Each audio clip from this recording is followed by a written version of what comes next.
नमस्कार मंडळी.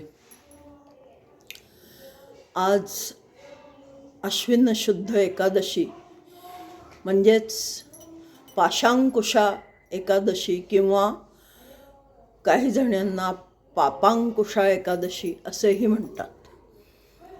शब्द पाश असो का पाप असो, ह्याचा अर्थ असा आहे की ही एकादशी केल्यावर मनुष्य सर्व बंधनातून मुक्त होतो किंवा मनुष्याने आयुष्यात जी पापं केली असेल ती ह्या एकादशी व्रत करण्याने सर्व पापे नष्ट होतात.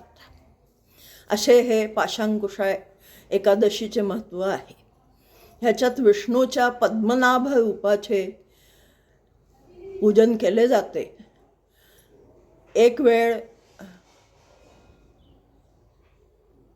उपास करून, एक वेळ नाही, उपास करून आणि दानधर्म करून, दानधर्मात तुम्ही सुवर्ण गाई, वस्त्रे, पादत्राणे, तेल इत्यादी, भूमी इत्यादी वस्तू देऊन आपण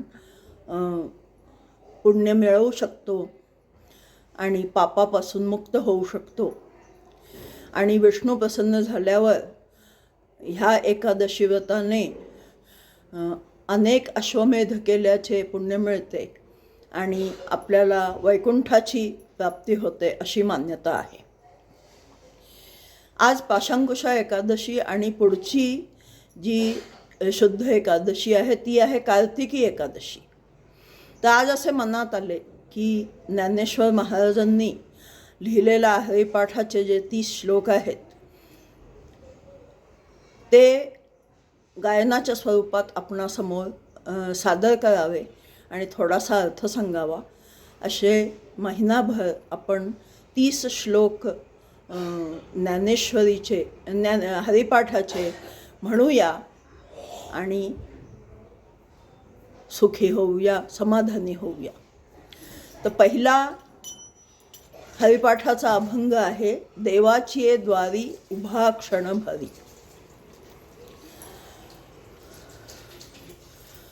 देवाची ये द्वारी उभा क्षण भरी, देवाची ये द्वारी उभा क्षण भरी, तेणे मुक्तिचारी साधियेल्या, साधियेल्या,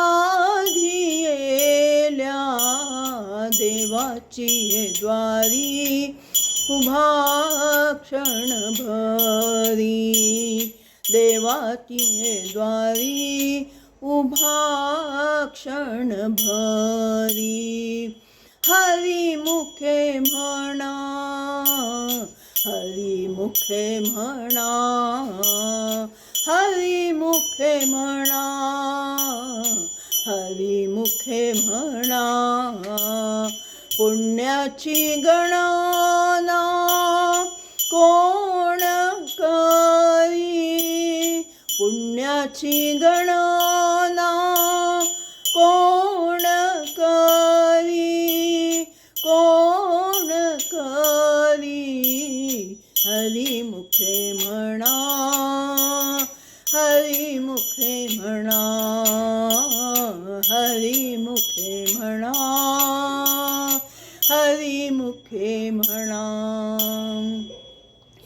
असोनी संसारी जिव्हे वेगू करी, असोनी संसारी जिव्हे वेगू करी, वेदशास्त्र उभारी बाह्य सदा, वेदशास्त्र उभारी बाह्य सदा, बाह्य सदा, हरी मुखे म्हणा, हरी मुखे म्हणा, हरी मुखे म्हणा, हरी मुखे म्हणा. ज्ञानदेव म्हणे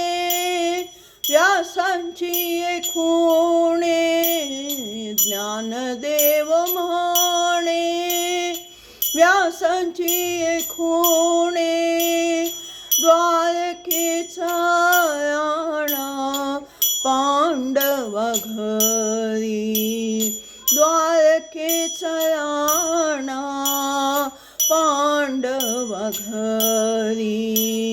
हरिमुखे म्हणा, हरिमुखे म्हणा, हरिमुखे म्हणा, हरिमुखे म्हणा.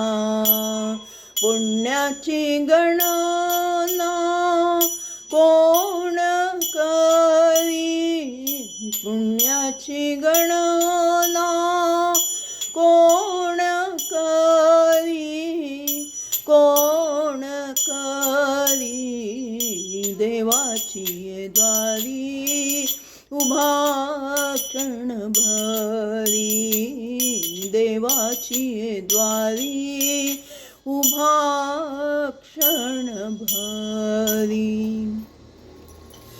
देवाची द्वारी उभा क्षण भरी. माझ्या अल्पमतीने मी थोडंसं ह्याचा अर्थ सांगायचा प्रयत्न करते. देवाची द्वारी उभा क्षणभरी, क्षणभरच उभं राहायला का सांगितले आहे, तर मनुष्याचे मन असे आहे की ते सतत भटकत असते आणि जराही त्याची एकाग्रता होत नाही.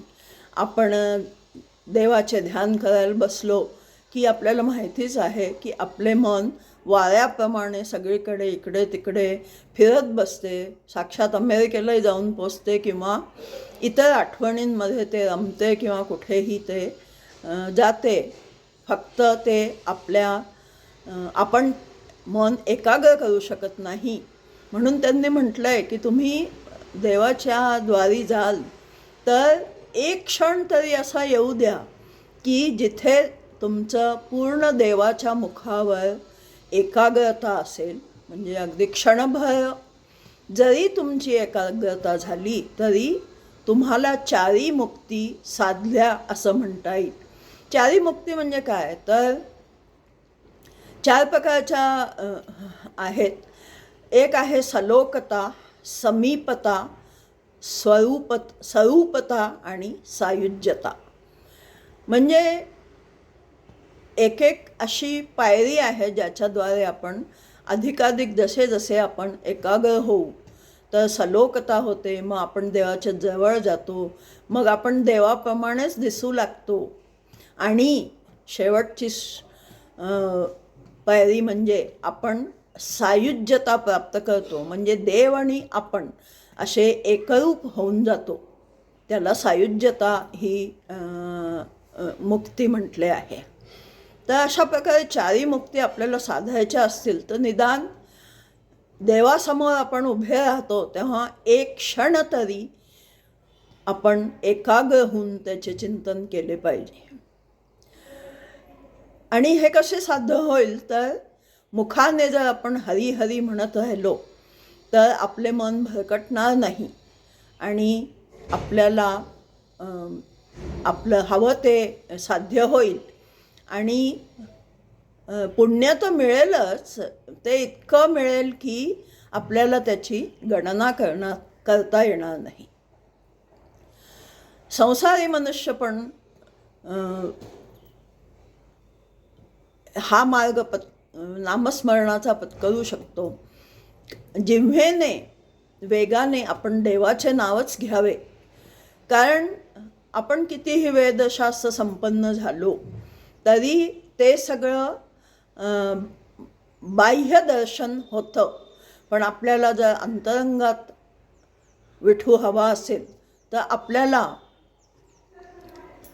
एकाग्रतेने नामस्मरण करावे लागेल आणि जिव्हेने सुद्धा वेगाने नामस्मरण करावे लागेल असे ज्ञानदेव सांगतात. आणि ते म्हणतात पुढे की प्रत्यक्ष व्यास ऋषींचं हे म्हणणं आहे की जो असा देवाच्या बारी क्षणभर उभा राहतो किंवा एकाग्रता साध्य करतो अशा व्यक्तीला निश्चितच द्वारकेचा राणा दर्शन देतो.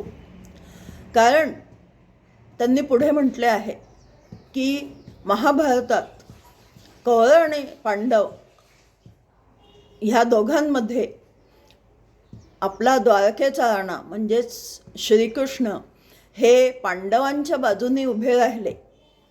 कारण अर्जुन हा